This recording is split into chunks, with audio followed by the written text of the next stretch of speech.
میرا دل کرتا ہے کہ میں یہ حدیث نہ لوگوں کی روحوں تک اتار دوں۔ حضور فرماتے ہیں میں نے جس کے سامنے دین پیش کیا اس نے دلیل مانگی، وہ بھی کوئی اپنا ہے جو اپنوں سے دلیلیں مانگے، وضاحتیں مانگے، یہ کیسے تھا تو وہ کیسے تھا، تو یہ چیز کدھر سے آئی تو وہ کدھر گئی۔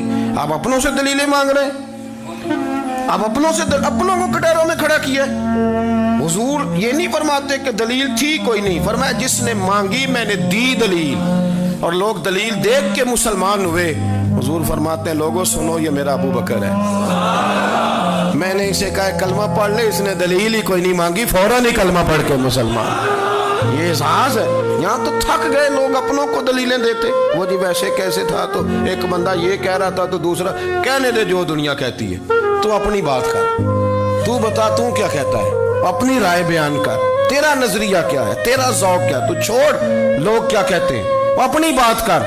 اگر ابو بکر صدیق لوگوں کے کہنوں پہ چلتے تو مکہ تو سارا کچھ اور کہہ رہا تھا، اس وقت تو کچھ تھا ہی نہیں جو کہتا کہ نہیں تو ٹھیک چل رہا ہے، دنیا ساری کچھ اور کہہ رہی تھی، لیکن صدیق اکبر کہہ رہے تھے نہیں، سچ وہ ہے جو مدینے والے رسول فرماتے ہیں، سچ وہ ہے جو میرے آقا نے فرمایا ہے۔ زندگی میں انہوں نے بتایا لوگوں کو کہ دین کا مزہ لینا ہے تو پھر ذرا غلامی کر کے آتا ہے، پھر ذرا پورا پیار کر کے آتا ہے، پھر پوری محبت دے کے پھر غلامی کا مزہ۔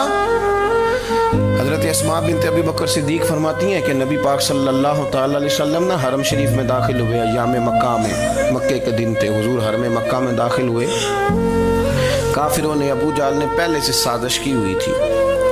جیسے ہی حضور اندر داخل ہوئے تو شور کرنے لگا، کہنے لگا یہ تمہارے بتوں کو برا کہتے ہیں اور تمہیں شرم نہیں آتی، یہ تمہارے معبودوں کو گالی دیتے ہیں، معاذ اللہ یہ برا کہتے ہیں، میں خیال نہیں آتا۔ لوگوں کو اشتعال دینے لگا، لوگ مختلف جگہوں سے اکٹھے ہو کے حضور کے گرد جمع ہو گئے۔ آپ نے کہا ہے کہ بت جھوٹے، حضور فرمانے لگے کہا ہے۔ آپ نے کہا ہے کہ یہ کچھ نہیں کر سکتے، فرمایا کہا ہے۔ آپ نے کہا ہے یہ کوئی نفع نقصان نہیں دیتے، حضور فرمانے لگے کہا ہے۔ رسول کائنات صلی اللہ علیہ وسلم سے جو سوال پوچھا حضور نے بیان کیا، چاروں جانب سے وہ نبی کریم پر ٹوٹ پڑے، معاذ مارنے لگے۔ حضرت صدیق اکبر گھر میں بیٹھے کھانا کھا رہے تھے، کسی نے کہا ابو بکر وہ تو حرم میں حضور کو مار رہے ہیں، نہ سر پہ ٹوپی نہ پیروں میں جوتا۔ ابو بکر دوڑے، سر پٹ دوڑے، بھاگے۔ حضور زمین پہ لیٹے ہوئے تھے، وہ تکلیف دے رہے تھے۔ حضرت صدیق اکبر نے 2 کو پکڑ کے ادھر پھینکا، 4 کو ادھر پھینکا، 5 کو ادھر پھینکا، ایک جملہ بار بار زبان سے کہتے ظالمو انہیں مارتے ہو جو تمہاری نجات کا سامان لے کے آئے، انہیں تکلیف دیتے ہو جو کہتے ہیں اللہ میرا رب ہے، انہیں مارتے ہو، شرم نہیں آتی۔ اب انہوں نے حضور کو چھوڑ کے تو جناب صدیق اکبر کو مارنا شروع کیا۔ حضرت صدیق اکبر، عقبہ بن ابی معیط، عتبہ عتیبہ، ان کے ہاتھوں میں جوتے تھے۔ آج کل جوتے وہ نہیں ہوتے جو زمانے میں تھے، جوتا ہوتا تھا لکڑی کا، کھڑاؤں کہتے تھے، وہ جوتے پکڑ لیے اور جناب صدیق اکبر کے سر پہ مارنے شروع کیے۔ سر پہ جوتے لگ رہے ہیں، لگتے جا رہے ہیں، خون بہتا جا رہا ہے۔ حضرت صدیق اکبر نے بازو کھولے ہوئے بے ہوش ہو کے گرے۔